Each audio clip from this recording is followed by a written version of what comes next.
Bonjour à toutes et à tous. Nous sommes le lundi 2 octobre 2023 et ce n'est pas un direct, c'est une vidéo enregistrée dans l'après-midi parce que je voudrais la publier ce soir sur ma chaîne YouTube. Alors, comme vous l'avez vu dans le générique, eh bien, il s'agit aujourd'hui de nouveau de l'ex-DRH du rectorat de Reims qui s'appelle toujours Delphine Viau-Le Gouda. Je vais vous remontrer. Voilà. Delphine Viau-Le Gouda était entre 2016 et 2018 la directrice des ressources humaines du rectorat de l'Académie de Reims. Et elle était donc la bras droit ou la bras gauche, comme on veut, de la rectrice d'académie, Hélène Incel. Et donc, vous savez maintenant que j'ai porté plainte en 2017 contre Hélène Incel pour harcèlement moral et j'ai porté plainte contre Delphine Viau-Le Gouda le 14 mars 2018 pour complicité de harcèlement moral et dénonciation calomnieuse. Et malheureusement, bien sûr, aucune de mes plaintes n'a abouti parce qu'il n'y a jamais eu d'enquête préliminaire et ces deux individus n'ont jamais été convoqués. Alors, j'ai été très surprise par le succès de la vidéo que j'avais faite, c'était la numéro 50, je crois, que j'avais faite justement pour montrer comment Delphine Viau-Le Gouda avait abandonné en 2016 une autre agente qui était du collège de Grand-Pré, où j'exerçais dans les Ardennes, et cette autre agente s'appelait Géraldine Vitry, et elle avait été harcelée et maltraitée par la principale remplaçante du collège de Grand-Pré, qui s'appelait à l'époque Nathalie Aulas-Maufré. Et donc, cette cheffaillonne avait, dès la semaine de son arrivée au collège de Grand-Pré, donc elle était arrivée le 14 mars 2016, et bien dès la première semaine, elle avait commencé de maltraiter la gestionnaire adjointe, enfin l'adjointe gestionnaire Géraldine Vitry. Donc, je vous avais expliqué ça dans une vidéo qui a eu beaucoup de succès, puisqu'elle en est presque à 800 vues, ce qui, pour ma petite chaîne YouTube, franchement, m'a énormément étonnée. Et donc, je me suis dit que, eh bien, j'allais continuer à montrer les forfaitures de Delphine Viau-Le Gouda en 2016, 2017 et jusqu'en 2018, puisqu'elle est partie du rectorat de Reims au printemps 2018 et elle a été promue secrétaire générale de l'Académie de Reims. Et elle a encore eu récemment une promotion puisqu'elle est désormais secrétaire générale de l'Académie de Paris. Alors, comme vous le savez, moi, je ne fais pas les choses dans le dos, contrairement à Delphine Viau-Le Gouda, puisqu'elle a fait plusieurs choses dans mon dos en 2016-2017. Et donc, lorsque la vidéo sur elle, la première vidéo sur elle, je l'ai publiée sur ma chaîne YouTube, eh bien, je la lui ai transmise par courriel, ainsi qu'à quelques personnes du rectorat de l'Académie de Paris. Eh bien, lorsque cette vidéo-ci que j'ai commencé maintenant sera publiée sur ma chaîne YouTube, eh bien, je l'enverrai par courriel à Delphine Viau-Le Gouda et cette fois-ci, je mettrai la quasi-totalité des personnels du rectorat de Paris pour que tous les personnels sachent à quoi s'en tenir sur cette prétendue directrice des ressources humaines et prétendue secrétaire générale. Quand je dis prétendue, ça veut dire qu'elle n'est absolument pas à la hauteur de sa mission. Ok, donc je vais vous rappeler brièvement ce que j'avais dit concernant la façon dont Delphine Viau-Le Gouda avait abandonné Géraldine Vitry au collège de Grand-Pré en 2016. Donc, si vous vous souvenez, en juillet 2016, j'avais déjà alerté Delphine Viau-Le Gouda sur l'entreprise de harcèlement et de placardisation que Nathalie Aulas-Maufré avait décidé contre moi. Et dans ce courriel du 2 juillet 2016, donc c'était le lendemain du jour où j'avais porté plainte contre Nathalie Aulas-Maufré à la gendarmerie de Vouziers, dans les Ardennes. Donc, le lendemain, eh bien, j'informe Delphine Viau-Le Gouda que je viens de porter plainte contre Nathalie Aulas-Maufré. Et puis, je lui parle aussi de Géraldine Vitry. Donc, je lui dis qu'il y a dans l'établissement 3 autres personnes qui m'ont confié leur colère et leur désarroi face à l'attitude malveillante de la principale et que parmi ces 3 personnes, il y a Géraldine Vitry.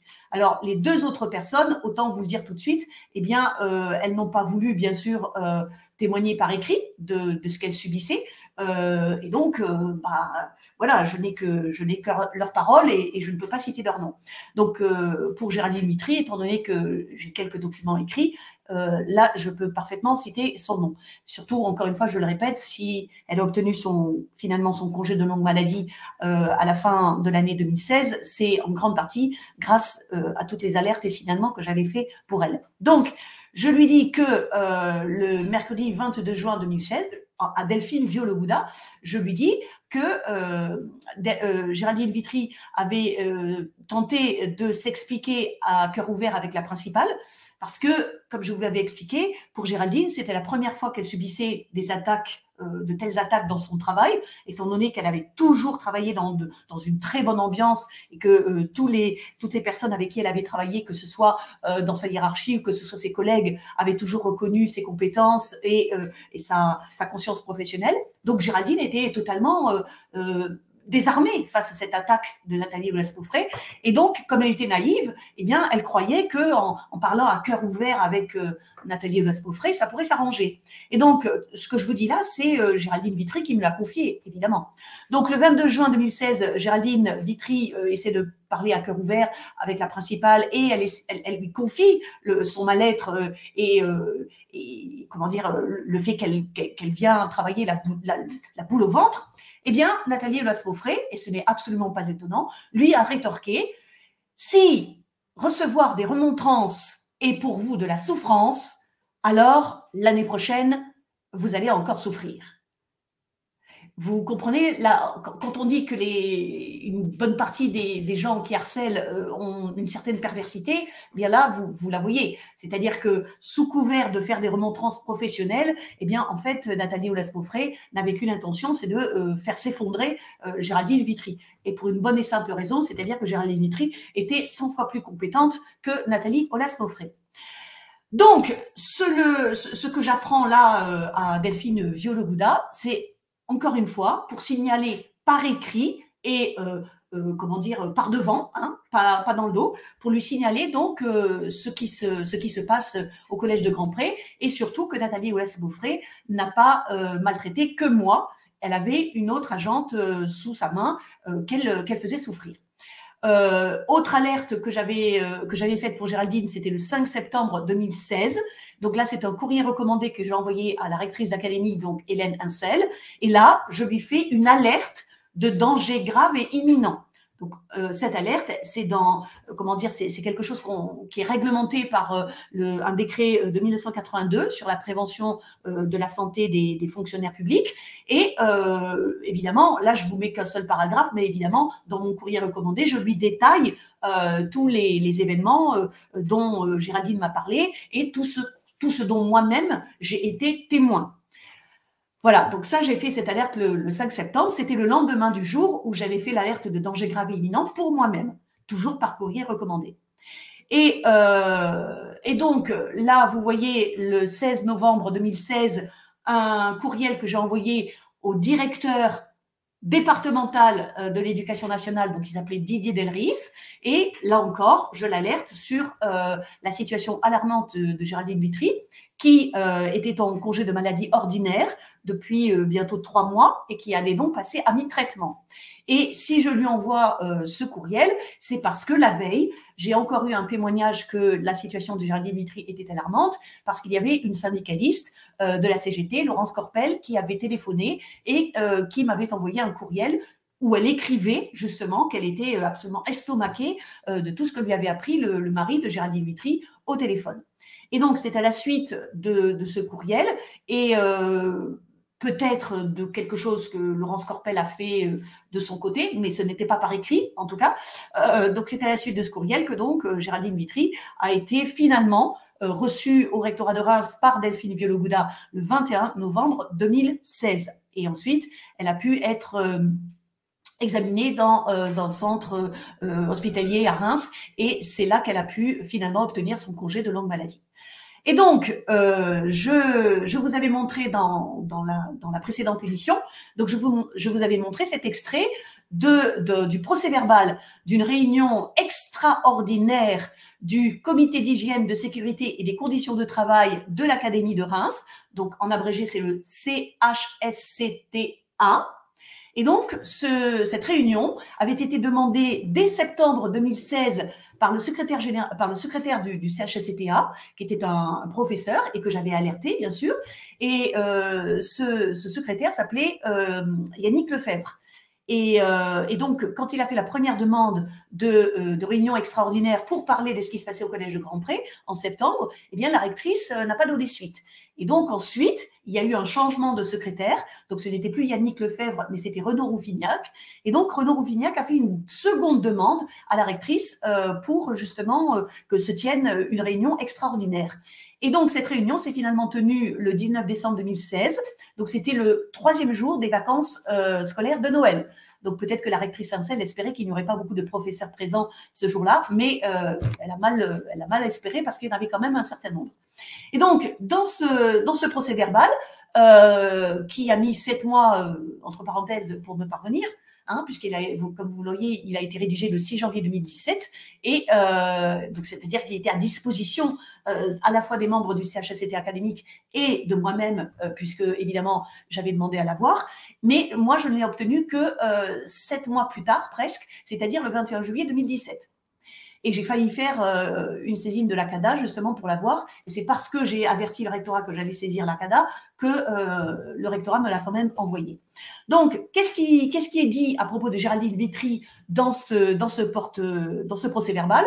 Eh bien, donc le secrétaire du CHSCT académique, donc c'était Renaud Rouffignac, a ajouté qu'il y avait eu, début septembre, une alerte de danger grave et imminent pour un second personnel. C'est-à-dire, il y avait eu mon alerte évidemment pour moi, mais j'avais fait une alerte pour Géraldine Vitry. Parce que, évidemment, comme son état psychologique était totalement effondré, eh bien, elle n'était pas capable de le faire elle-même. Donc, Renaud Rouffignac, devant les membres du CHSCT académique, dit je vous rappelle qu'il y avait aussi une autre personne qui souffrait au Collège de Grandpré, il n'y a pas que Madame Chassard. Et là, Delphine Vieux-Le-Gouda répond que la deuxième personne n'a pas fait de déclaration d'un danger grave imminent. Donc, ça veut dire, en gros, c'est c'est pas Géraldine Vitry qui l'a fait. Bon, finalement, si elle l'a pas fait, c'est qu'elle se plaint pas vraiment. D'accord? C'est une manière de le dire. Elle ne peut pas le dire aussi effrontément que cela, bien sûr. Mais c'est quand même une manière de le dire, de minimiser. Et ensuite, elle omet tout ce que Géraldine Vitry a subi pendant 3 mois où elle n'avait pas été examinée par quiconque au rectorat de Reims. Ça, elle l'omet totalement, l'occulte. Et puis, elle dit qu'elle a été reçue le 21 novembre. Et là, elle fait un euphémisme incroyable, faire le point sur ses perspectives professionnelles. Voilà. C'est pour faire croire, évidemment, que la DRH accomplit totalement sa mission. Mais ce qu'elle oublie de dire, c'est que comme Géraldine Vitry était en arrêt maladie depuis la rentrée, elle oublie de dire pourquoi. Et donc, je répète que si Géraldine Vitry, gestionnaire adjointe, a été en arrêt maladie fin août, début septembre 2016, c'est parce que ce qu'elle avait demandé au rectorat de Reims le jeudi 30 juin 2016, c'est-à-dire d'être affectée dans un autre établissement que le Collège de Grandpré à la rentrée 2016, eh bien, elle ne l'a pas obtenu. Voilà, c'est-à-dire, encore une fois, le rectorat de Reims s'en est totalement moqué de son mal-être et de la dégradation de sa santé et de ses conditions de travail. Et ça, évidemment, Delphine Vieux-Le-Gouda oublie de le dire, bien sûr. Et donc, elle signale que Géraldine a également rencontré la médecin conseillère technique de la rectrice, qui s'appelle Anne-Marie Casanou. Vous la voyez au début de la liste des personnes qui étaient présentes, au nom de l'administration, évidemment. Et ce qu'elle oublie de dire, c'est que Géraldine Vitry avait écrit à cette docteur Casanou, elle lui avait écrit pour lui signaler qu'elle était pas bien. Et moi, j'avais alerté aussi Anne-Marie Casanou à la fois en juillet et en septembre. Et Madame Casanou, évidemment, s'en était totalement moquée. Et si elle l'a finalement reçu le 21 novembre, c'est juste parce que la DRH, elle se sentait un petit peu coincée et qu'elle s'est dit, si on ne traite pas le dossier de Géraldine Vitry, ça risque d'apporter de l'eau au moulin de Madame Chassard. Voilà. Donc ça, c'est la façon dont la DRH, ce lundi 19 décembre 2016, essaie de botter en touche quant à la souffrance de Géraldine Vitry, qui avait été directement provoquée par Nathalie Aulas-Mauffret. Et le fait qu'elle, attendez, le fait qu'elle soit, que ce soit directement provoqué, je vous avais montré le courriel que m'avait donc envoyé Laurence Corpel lorsqu'elle avait appelé au domicile de monsieur et madame Vitry le 10 novembre 2016. Et donc, comme elle l'écrit, la médecin qui traitait Géraldine Vitry savait que son état, l'état de Géraldine, était dû aux agissements de la principale et ça figurait sur les arrêts de travail. Mais malheureusement, Géraldine Vitry et son mari n'ont pas pu faire de déclaration d'accident de travail parce qu'encore une fois, d'abord, il faut savoir que ça existe. Ensuite, il faut savoir comment faire. Et moi, je vous avoue qu'en 2016, je ne connaissais pas la déclaration d'accident de service pour les fonctionnaires. Donc, je l'ai appris, et grâce à ma sœur, qu'en 2017. Donc, vous voyez, c'est un peu, on retrouve toujours la même chose, c'est-à-dire que si les fonctionnaires ignorent leurs droits, eh bien, ils se retrouvent pieds et poings liés aux mains de quelques harceleurs et harceleuses. Voilà.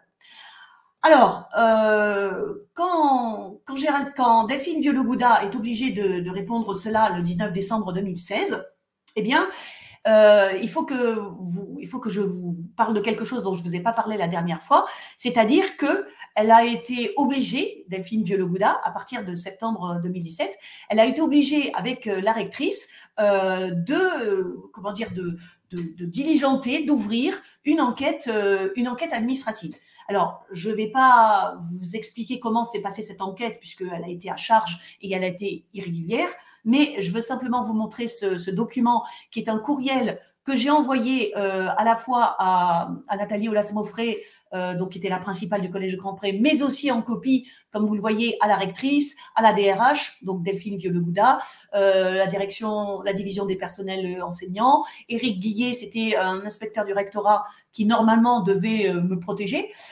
Et puis après, vous voyez les noms des profs diffamateurs et diffamatrices qui avaient suivi les conseils de Nathalie Aulas-Mauffret pour écrire dans mon dos des textes mensongers. Je précise dans la liste, Cyrielle Torté n'a jamais écrit contre moi et Pascal Bardin non plus. Mais les autres, oui. Et donc, par ce courriel du 12 septembre 2016, eh bien, j'avertissais donc le rectorat que j'exerçais à partir de ce jour, le 12 septembre 2016, que j'exerçais mon droit de retrait d'une situation de travail qui présentait un danger grave et imminent pour ma santé, à cause du harcèlement de Nathalie Aulas-Mauffret. Et si j'ai été obligée de faire ce courriel et d'exercer ce retrait pour me protéger, c'est parce que avant le 12 septembre, eh bien, j'avais écrit déjà plusieurs courriels pour indiquer pourquoi Nathalie Aulas-Mauffret était toxique pour ma santé et causer la dégradation de mes conditions de travail. Mais évidemment, il n'y avait rien eu de fait. Et donc, moi, je ne pouvais absolument pas revenir dans ce collège avec une cheffaillonne harceleuse qui n'avait qu'une envie, c'est de me placardiser et de me pousser à tomber malade, comme pour Géraldine Vitry. Donc, c'est pour ça que j'ai fait officiellement ce retrait d'une situation de travail qui représentait un danger grave et imminent pour moi. Et parce que j'ai fait parce que j'ai exercé mon droit de retrait ce jour-là, eh bien, autant la rectrice et la Nincel que la DRH Delphine Vieux-Le-Gouda ont été obligées de diligenter une enquête administrative. Et ça, si vous voulez, c'est quelque chose que la rectrice a gardé évidemment en travers de la gorge. Et c'est pour ça qu'elle a essayé, pour cette première enquête, elle a essayé évidemment de tout border pour que je n'apparaisse pas comme véritablement la victime de Nathalie Aulas-Mauffret, mais que, en gros, nos responsabilités soient à égalité. Vous voyez ? Et évidemment, il ne fallait pas que dans cette enquête, Géraldine Vitry soit entendue. Parce que si Géraldine Vitry avait été entendue comme moi dans cette enquête, eh bien, elle aurait témoigné de tout ce que Nathalie Aulas-Mauffret lui avait fait subir à partir de la semaine du 14 mars 2016. Et à ce moment-là, tout ce que je disais, moi, aurait été confirmé. Et donc, nous aurions été deux victimes face à une harceleuse. Et là, ça aurait été vraiment difficile pour la rectrice d'académie et pour la DRH Delphine Vieux-Le-Gouda de continuer à dire que non, non, c'est pas vrai, Nathalie Aulas-Beaufret, t'es pas une mauvaise principale, non, non, non, non, il n'y a pas de victime, non, non, circuler, c'est que dans la tête de Madame Chassard. Vous voyez, ça aurait été très difficile pour ces deux individus, la rectrice et la DRH, de continuer à prétendre qu'il n'y avait aucun problème. Voilà. Et ce que je ne savais pas, ou ce dont j'avais entendu parler, moi, en décembre 2016, c'est que, c'est-à-dire quelqu'un me l'a dit en décembre 2016, quelqu'un m'a dit, il y a eu une troisième personne qui a été maltraitée par Nathalie Aulas-Beaufret. Et donc, moi, j'ai dit, est-ce que cette personne a fait une déclaration d'accident de service? Est-ce que cette personne acceptera de témoigner par écrit? Et donc, la personne qui m'a appris cela m'a dit, je n'en sais pas plus pour l'instant, mais en tout cas, je sais qu'il y a un document officiel qui est parvenu au rectorat pour mentionner justement que Nathalie Aulas-Beaufret avait maltraité une autre agente. Et en plus, la façon dont Aulas-Beaufret avait maltraité cette agente, ça s'était passé après que moi j'avais déclaré mon retrait de la situation de danger. Ça veut dire que je n'avais pas remis les pieds au collège, donc on ne pouvait pas dire que c'était encore à cause de moi, puisque je n'avais pas du tout remis les pieds au collège depuis la rentrée de 2016. Voilà. Et donc, cette personne, eh bien, j'en ai eu connaissance donc je vais y arriver, après la réunion du CHSCT, voilà, donc ça c'était l'exercice de mon droit de retrait, et oui, voilà, alors ça c'était aussi pour vous expliquer, pour vous montrer donc qu'une fois que la rectrice a reçu mon courriel, eh bien, elle était donc obligée de diligenter cette enquête. Et là, je vous montre le courrier qui est daté du 12 septembre 2016, par lequel elle demande à l'inspecteur Éric Guillet de mener cette enquête. D'accord? Et comme je vous le mentionne en rouge, mais je ne peux pas m'attarder là-dessus, eh bien, ce courrier, en fait, a été écrit après le 16 septembre et il a été antidaté. Parce que, enfin, je ne peux pas vous l'expliquer là, mais en tout cas, j'en ai évidemment la preuve. Et donc, cette troisième personne qui a été maltraitée par Nathalie Aulas-Beaufret, elle s'appelle Catherine Bailly. Et donc là, je vous montre l'extrait du procès-verbal qui concerne justement Catherine Bailly, parce qu'il en a été question lors de la réunion extraordinaire du CHSCT le 19 décembre 2016. Alors, les représentants du SGEN, donc ça, c'était des membres du CHSCT académique, c'était des membres, des professeurs évidemment, qui faisaient partie du syndicat SGEN-CFDT. Et donc, il y a eu un nouvel incident, puisque une personne qui s'appelle Madame Destrumel, donc je vous montrerai sa photo tout à l'heure, donc elle s'appelle Chantal Destrumel, a adressé à la DRH du rectorat de Reims, donc à Delphine Vieux-Le-Gouda, un document expliquant qu'une personne en relation avec la chef d'établissement, c'est-à-dire en relation avec Nathalie Aulas-Beaufret, avait été retrouvée par la police ou la gendarmerie dans un état vraiment mal en point dans son véhicule le 15 septembre 2016. Donc, je vais vous montrer cette Chantal Destrumel. Voilà. Cette Chantal Destrumel, elle est à gauche et elle était à l'époque, et elle est toujours, agente comptable au lycée Verlaine à Rethel. Monsieur peut tromper, là, ce n'est pas le lycée Rethel, c'est le lycée Verlaine à Rethel. Donc, elle était agente comptable. Et à droite, eh ben, je vous mets la figure de Nathalie Aulas-Beaufret, que j'ai retrouvée par hasard en faisant une petite recherche récemment. Et donc, actuellement, comme je vous l'avais déjà dit, elle est proviseure adjointe du lycée Lacanal à Sceaux, dans le 92. Donc, Chantal Destrumel, en tant qu'agente comptable au lycée Verlaine à Rethel, eh bien, c'était en gros, elle était un petit peu la supérieure hiérarchique de Géraldine Vitry. Et Chantal Destrumel, elle savait, depuis le printemps 2016, elle savait que Géraldine était en souffrance à cause de la façon dont Nathalie Aulas-Beaufret agissait envers elle. Chantal Destrumel le savait. Pourquoi? Parce que régulièrement, peut-être une fois par semaine ou alors une fois tous les 15 jours. Géraldine Vitry, qui était donc gestionnaire, devait se rendre au lycée Verlaine à Rethel pour communiquer à l'agente comptable des documents ou pour lui poser des questions. Enfin voilà. Donc elles avaient des rendez-vous réguliers. Et à chaque fois que Géraldine Vitry se rendait à Rethel, au lycée Verlaine, eh bien, comment dire, elle se confiait un petit peu. Et donc, Chantal Destrumels avait compris, elle savait, et puis de toute façon, ça se voyait dans le comportement de Géraldine, que Géraldine Vitry était en souffrance. D'accord ? Et donc, ce qu'on vous dit, ce qu'on apprend lors de la... Voilà. Ce qu'on apprend donc le 19 décembre 2016, c'est que Chantal Destrumels a adressé un document. Donc, je n'ai pas pu obtenir ce document, mais en tout cas, là, vous avez la preuve qu'il existe. Donc, en gros, c'est une sorte de signalement par courriel ou par courrier, je ne sais pas. Donc, par courriel ou par courrier, Madame Destrumels a alerté la DRH, Delphine Vieux-Le-Gouda, sur le fait que Catherine Bailly, qui était à l'époque secrétaire d'intendance au lycée Verlaine de Rethel, donc ça veut dire que cette Catherine Bailly, elle travaillait dans le bureau de Chantal Destrumels, elle était une proche collaboratrice, d'accord ? Donc Catherine Bailly a été maltraitée ce jour-là par Nathalie Aulas-Mauffret. Alors là, il n'est pas indiqué, c'est bien dommage, il n'est pas indiqué ce qui s'est passé exactement. Et donc ce qui s'est passé exactement, je l'ai appris 3 mois plus tard, en mars 2017, en discutant avec le mari de Géraldine Vitry. Et c'est lui qui m'a appris ce qui s'est exactement passé. Donc, en fait, ça s'est passé au téléphone. Et cette Catherine Bailly a été appelée par Nathalie Aulas-Mauffret au téléphone. Et Aulas-Mauffret voulait absolument qu'une commande qu'elle voulait passer soit ordonnée. Parce que, si vous voulez, les chefs d'établissement, quand ils passent des commandes, eh bien, il faut avoir l'aval, il faut avoir l'acceptation, il faut avoir l'avis favorable de la personne qui est agente comptable. D'accord ?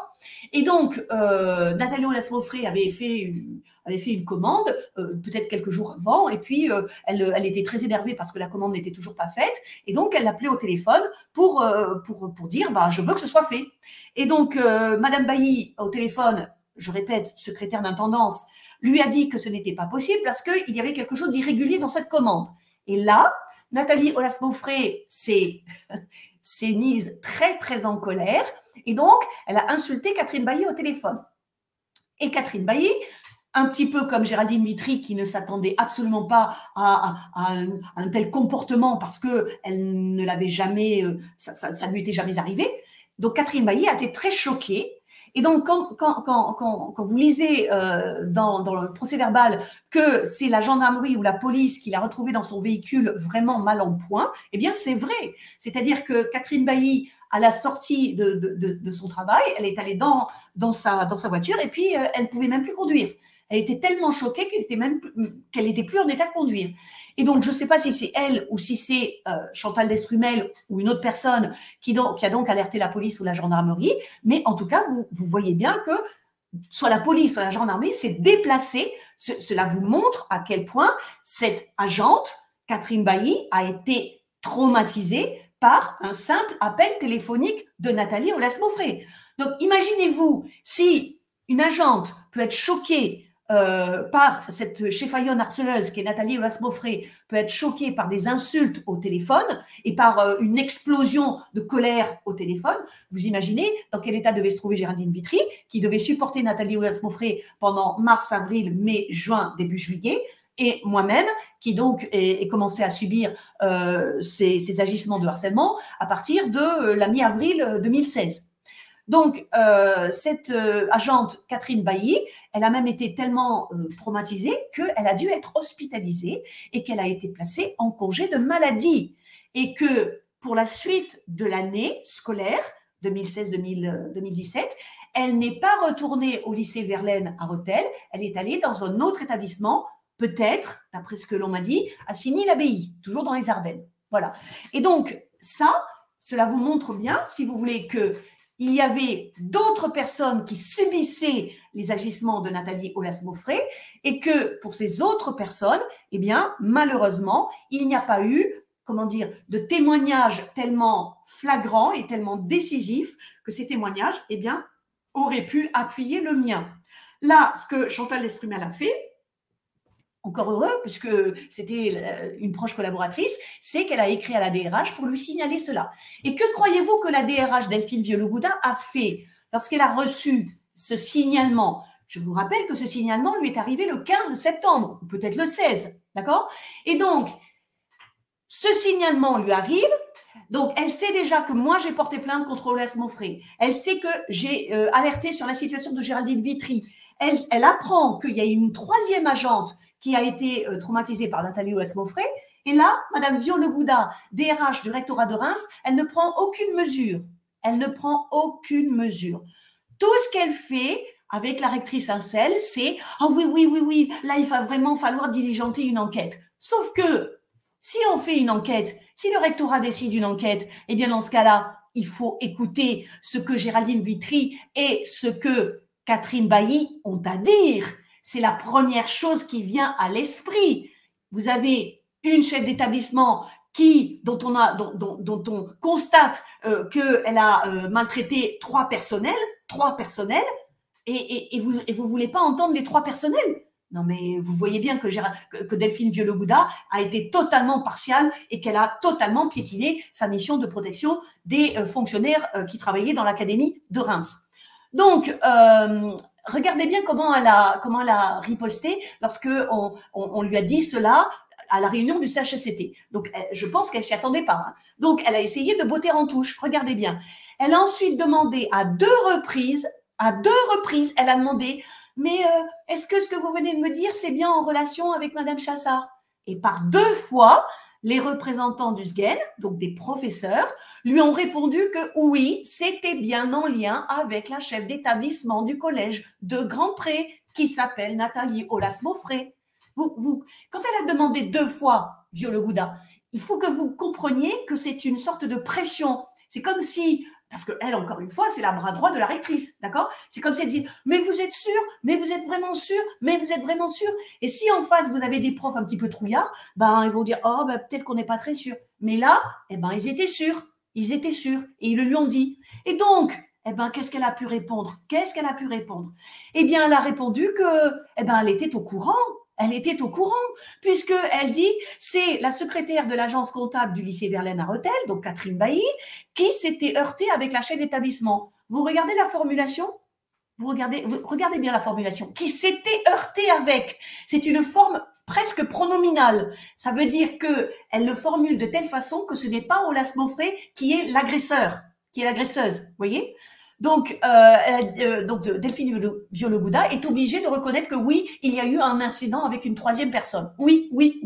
Et tout de suite après, eh bien, heureusement, les représentants du SGEN lui demandent si cette troisième personne, Catherine Bailly, a été entendue dans l'enquête administrative que mon retrait du 12 septembre 2016 avait provoqué.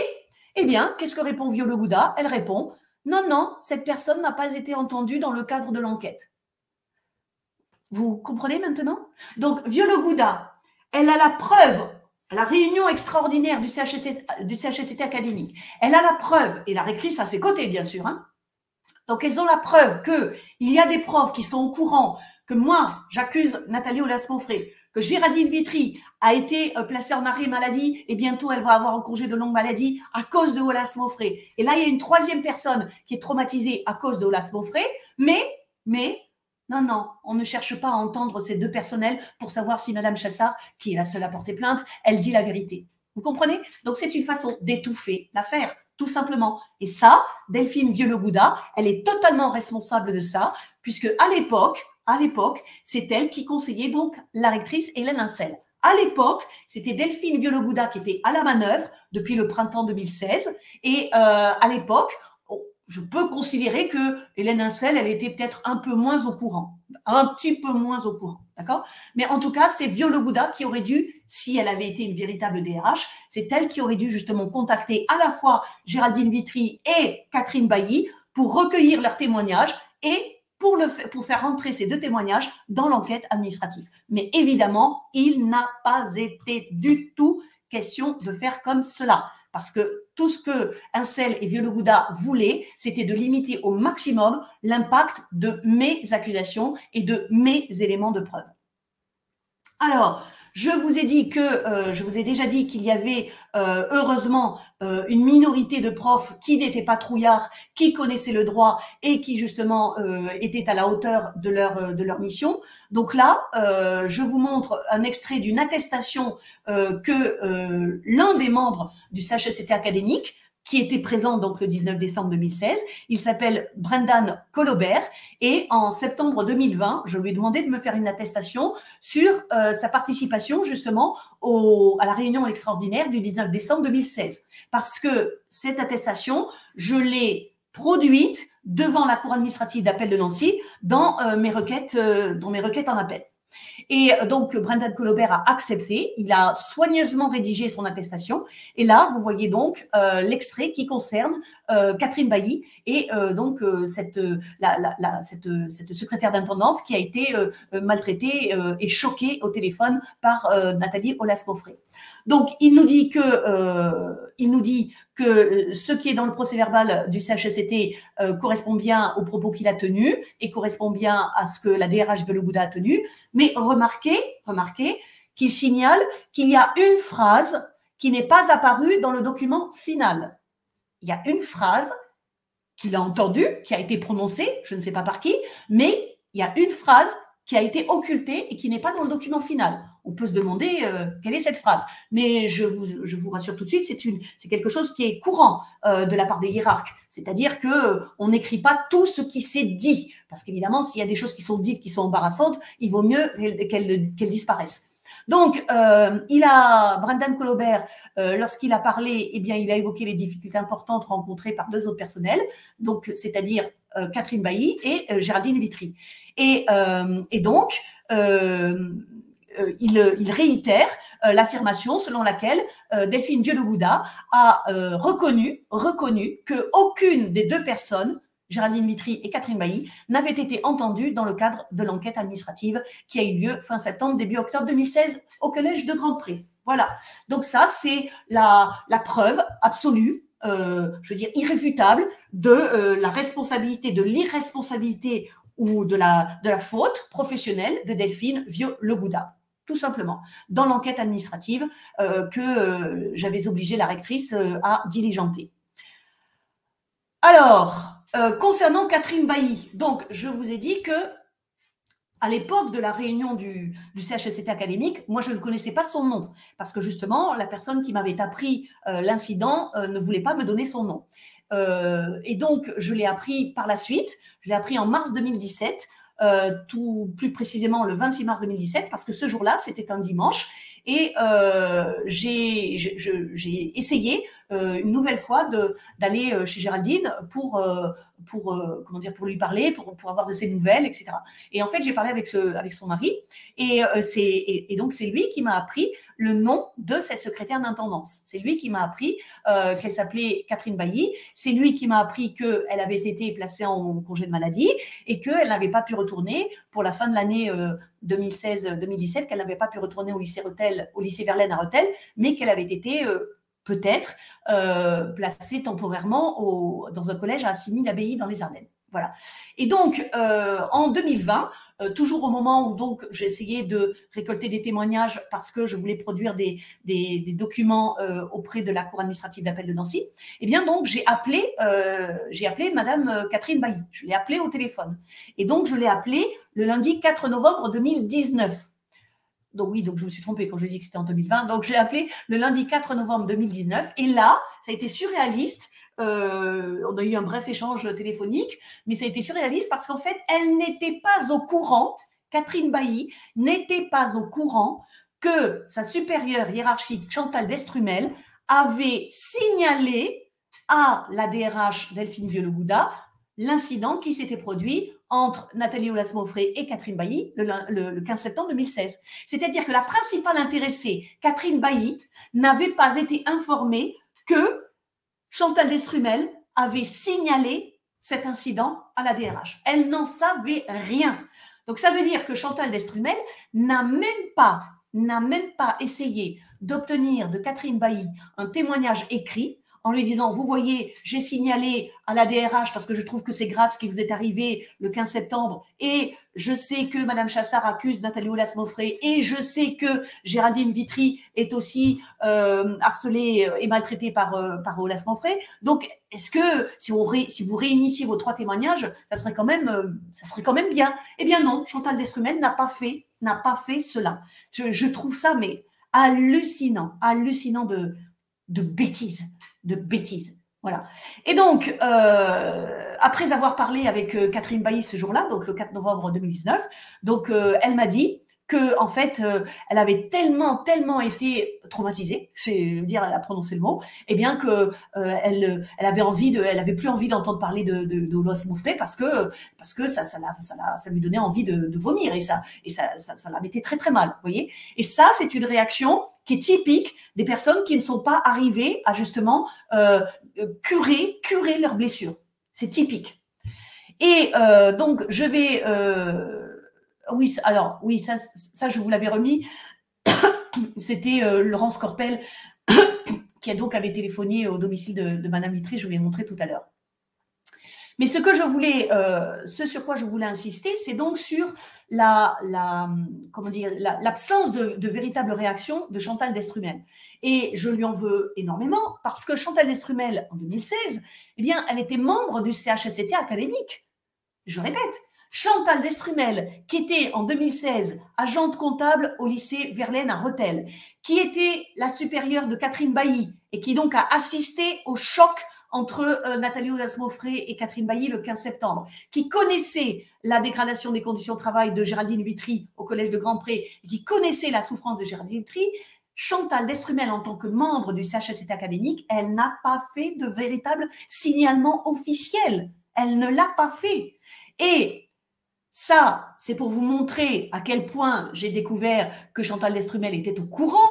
Donc là, c'est un échange téléphonique qu'on a eu avec Chantal Destrumel le 30 juin 2016. C'était un jeudi. Donc moi, j'étais dans le CDI du collège de Grandpré.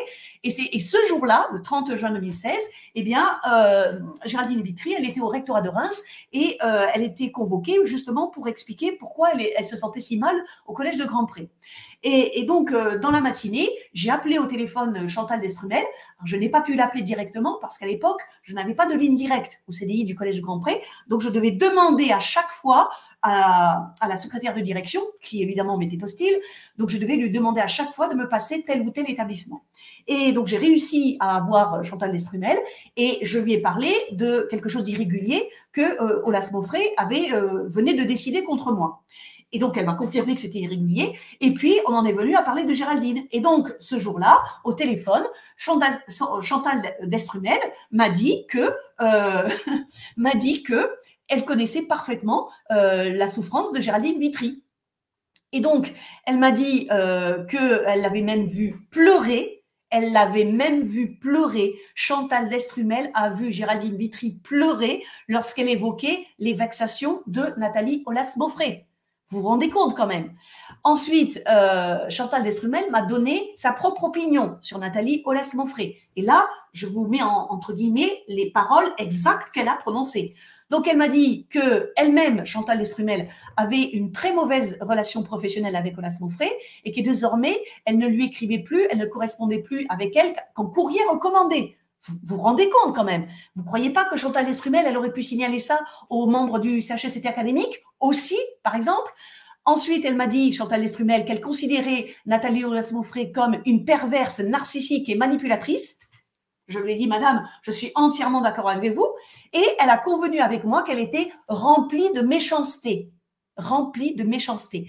Ça, c'était l'opinion de Chantal Destrumel sur Nathalie Aulas-Mauffret le 30 juin 2016. Et si elle s'était fait cette opinion, c'est parce qu'elle avait pu justement constater comment Nathalie Aulas-Mauffret travaillait, ou plutôt comment elle mal travaillait, à partir de mars 2016. Donc, elle savait quand même juger une personne avec les responsabilités de principale. Vous comprenez? Donc, ce que j'ai écrit là à Chantal Destrumel, c'était pour lui rappeler ce qu'elle m'avait dit au téléphone le 30 juin 2016. Et puis, malheureusement, ou plutôt enfin malheureusement, eh bien, quelque temps après la rentrée de 2016, c'est-à-dire septembre-octobre, eh bien, j'ai appris que Madame d'Estrumel, en fait, s'était retirée du CHSCT académique. Et personnellement, je suis convaincue que si elle s'en est retirée, c'est parce qu'elle n'avait pas envie, justement, de témoigner à visage découvert de tout ce qu'elle savait sur Nathalie Aulas-Maufrey. C'est-à-dire qu'elle n'avait pas envie de protéger à la fois Géraldine Vitry et Catherine Bailly en disant oui, je peux confirmer tout ce que Géraldine Vitry et Catherine Bailly disent sur Nathalie Aulas-Maufrey, parce que ça l'aurait amené à se positionner un petit peu contre la rectrice Incel et la DRH Vieux-le-Gouda, parce que la DRH Vieux-le-Gouda protégeait Nathalie Aulas-Maufrey depuis le printemps 2016. Et ça, Chantal d'Estrumel, elle devait le savoir. Qu'est-ce que je dois vous présenter d'autre pour terminer cette... c'est tout, je crois que c'est tout. Oui, c'est tout. Voilà, alors, donc, je termine cette petite vidéo consacrée à Delphine Vieux-le-Gouda en vous disant que je vais prochainement faire une 3e émission sur elle, parce que je vais vous parler cette fois-ci de la plainte pour complicité de harcèlement moral et dénonciation calomnieuse que j'ai déposée contre elle le 14 mars 2018. Et cette plainte, eh bien, vous voyez, elle est dans cette chemise, et la plainte elle-même, elle est ici, je vous la montre, elle est ici, elle fait 14 pages, et je l'avais adressée à l'époque au procureur de la République, Laurent Dequeny, qui était procureur à Charleville-Mézières dans les Ardennes. Et je voulais vous parler je voulais vous expliquer vraiment ce que contient cette plainte, parce que j'avais listé par catégorie tous les agissements hostiles de Delphine Vieux-le-Gouda contre moi, sachant bien sûr qu'elle était encore une fois la conseillère principale à l'époque de la rectrice Hélène Incel. Voilà, donc cette vidéo est maintenant terminée, c'est super, je m'étais dit 45 ou 50 minutes, pas plus, donc j'ai tenu mon pari, et on va se quitter avec toujours le petit clip d'un ami de mon équipe de soutien, et je vous dis peut-être à ce soir 2 octobre pour faire un direct sur le harcèlement moral, et sinon sûr le mardi 3 octobre 2023, et je serai en compagnie de Christelle. Donc à bientôt, ciao.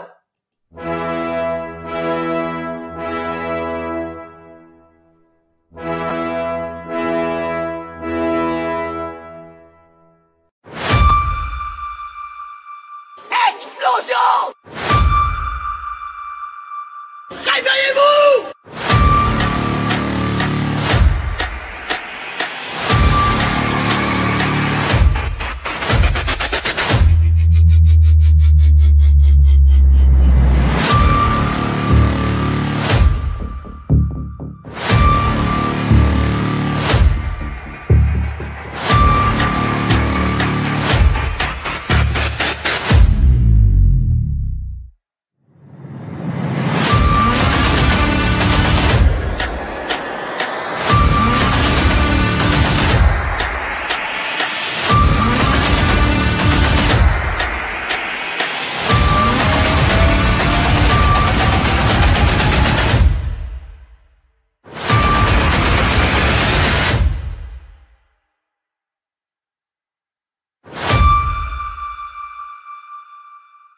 La vérité, le droit et la justice.